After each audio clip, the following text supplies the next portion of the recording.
Hello everybody, welcome to my latest video. Now this is on a game that has completely passed me by. This was actually released in January 2025, which is a year ago now, and I had no idea that it existed. Completely and utterly missed it.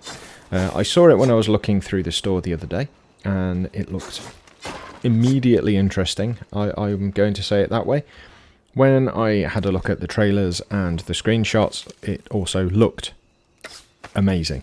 So I thought, I'm going to download the demo. So all of this is from the demo, as you can see in the information given at the bottom of the screen. Now I want to cover off comparisons first and foremost. You can draw a comparison between this and Blades of Fire and Forspoken, both of which are a similar concept, I'm going to say. There are other games which are similar, but those two are probably the closest. They do differ in a lot of ways, but I think visually and conceptually they are very, very close. So if you like either of those two games, then you should like this. If you don't like either of those two games, doesn't necessarily mean you won't like this though, because this does have a lot of differences as well. Trying to go through all of those differences. As I say, I'm playing the demo, and I've only had 3 hours worth of gameplay so far, so I'm not overly far into it. I can imagine this is going to be a very large game, and I wish I had the money to purchase it, if I'm being honest. And I suppose I should say straight away that if you have got the money, just £33 in the UK, this is going to be worth spending that £33 on. I have already had a load of fun with this, and as I say, I think I've only just scratched the surface.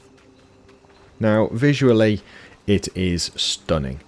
I'm not going to say it's the best looking game out there, because there are some ridiculously good looking games these days, but the fact that it's not overly cartoony, but at the same time not trying to be hyper realistic, I actually quite like that.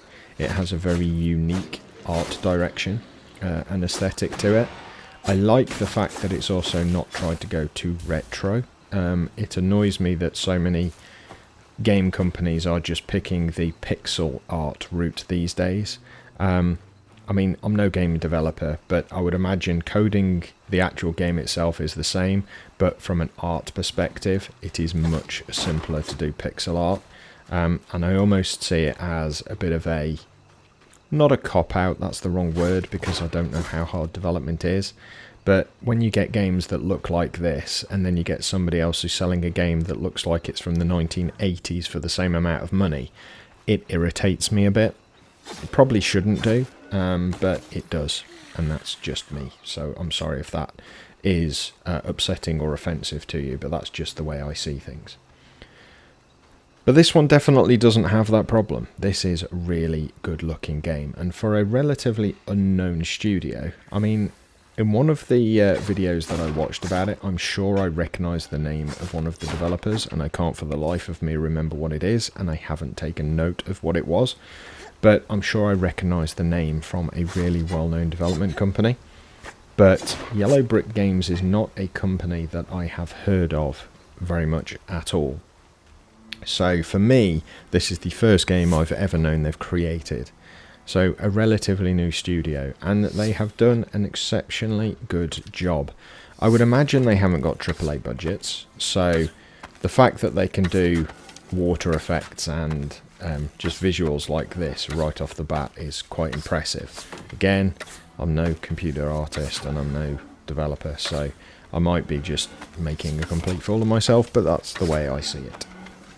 Sound-wise, it does sound really nice as well. Sound is always a bit of an odd one because people's perception of the game changes greatly depending on what they're listening to it through. So I tend to use my headset when I'm doing proper games and when I'm doing recording of footage, simply because I get the full experience. If you're listening to it through a computer monitor, for example, you may get considerably different experience from it, but through headset, it's really nice. Now, one thing about this game that I do find interesting is it's almost an RPG light action adventure. And I say that because you do have weapon upgrades and spell upgrades, but you don't have any skills as such. So it's not a true RPG in that sense of the word. However, what you can do is you can upgrade your equipment. And if we have a look here, we have reforging, we have upgrading, and we have crafting. Now, the reforging section allows you to change your current equipment to make it better. The difference between that and upgrading is this changes the materials, which also changes its look, its resistances, and its weight. So it's a slight different type of upgrade than upgrading itself. It also takes different materials.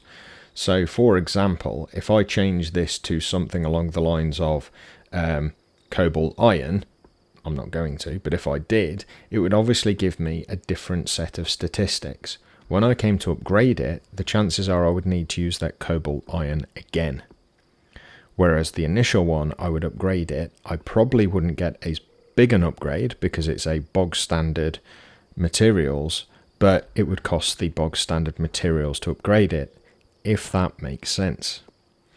But if we look at this here, for example, if I go for the red iron or the cobalt iron, it gives me a different attack power and it gives me a different heat resistance. Same with the wood. I can only do the softwood and the cotton. You can see that the bindings and everything do change colour as I'm doing this as well in the background.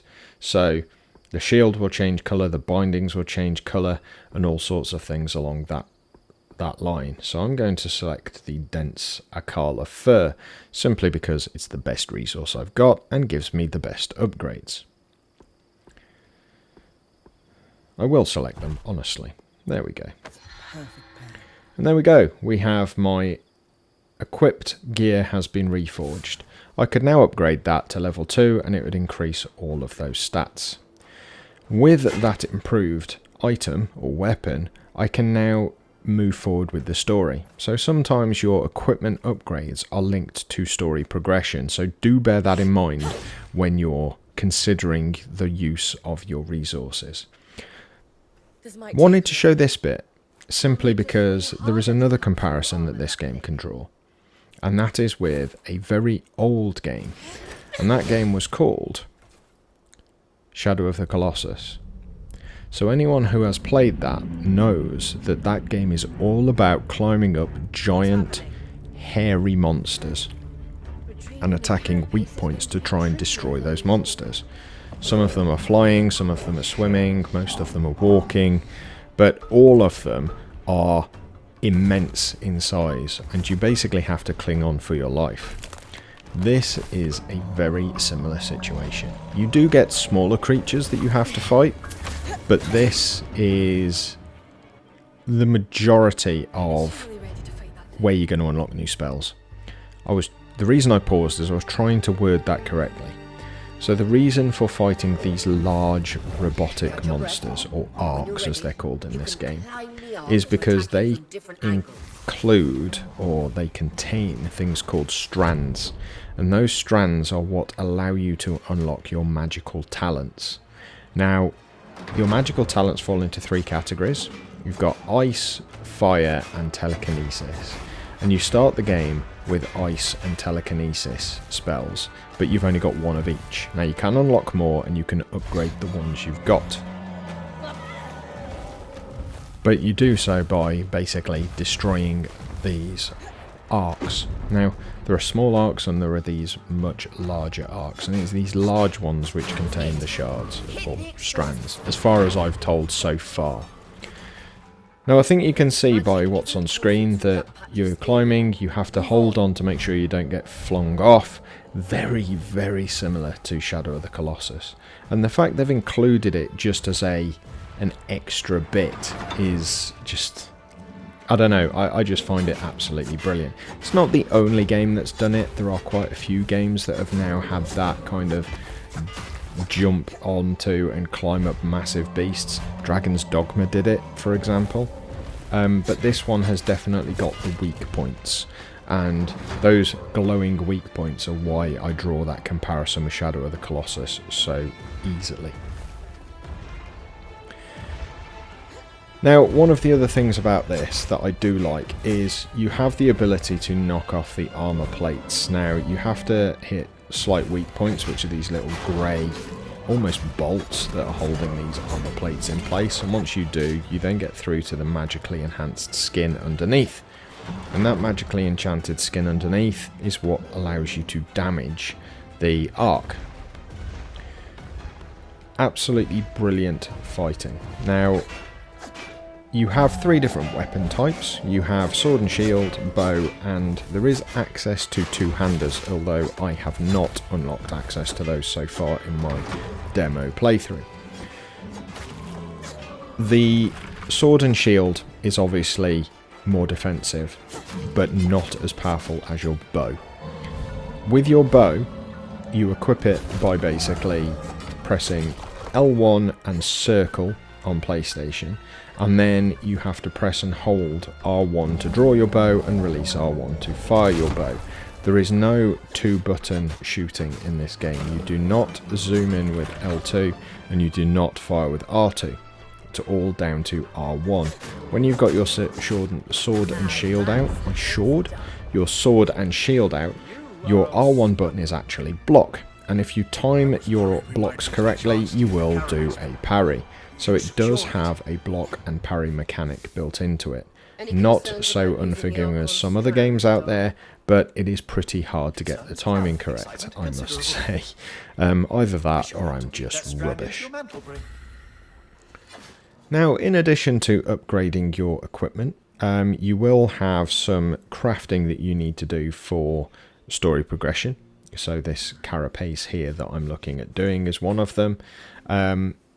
You can specifically craft new items that I mentioned before, but once you do both of those, then it allows you to progress in the story more. You can weave your threads, or your, what's the word? I used it before. Strand, that's the word. You can weave your strands into your mantle, which is your cape down your back. Now, each one of those can have just one type of magic assigned to it. Not one spell, but one type. So telekinetic, for instance. A mantle for your telekinetic will be different than a mantle for your frost spells. All of your telekinetic spells will go on the one mantle, though. Oddly enough, the mantle changes when you change spell, so you don't have to physically change your mantle to have access to different spells, if that makes sense.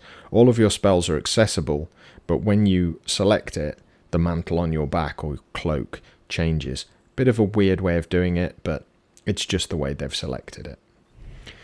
Now, on top of using resources for crafting, upgrading, and reforging, you also can trade in your resources for camp supplies. Now, camp supplies are used to upgrade your camp, and you have to upgrade your camp to unlock new abilities, new spells, new items, new potions, and more space.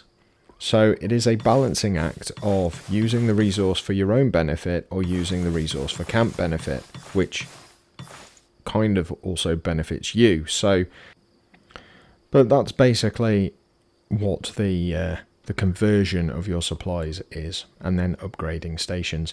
You just have to choose which is best for what you want to do. I would upgrade your caravan though, because it does allow you to have more of your safety pack. Your safety pack is what you store things in when you die. You get to select initially 6 items that you've collected. If you've collected 30, you'll only be able to take 6 of those items if you die. So it's a good idea to upgrade that as quickly as you can. Now, that being said, it's just left for me to say this game really has got my attention. As soon as I get some money, I will be purchasing it, and I would recommend you do as well. But I'm going to leave it there. Thank you very much for watching, guys. I really do appreciate it. If you've enjoyed the video, please make sure you do click the like button. Subscribe if you're new to the channel, or if you've been here before but haven't yet subscribed.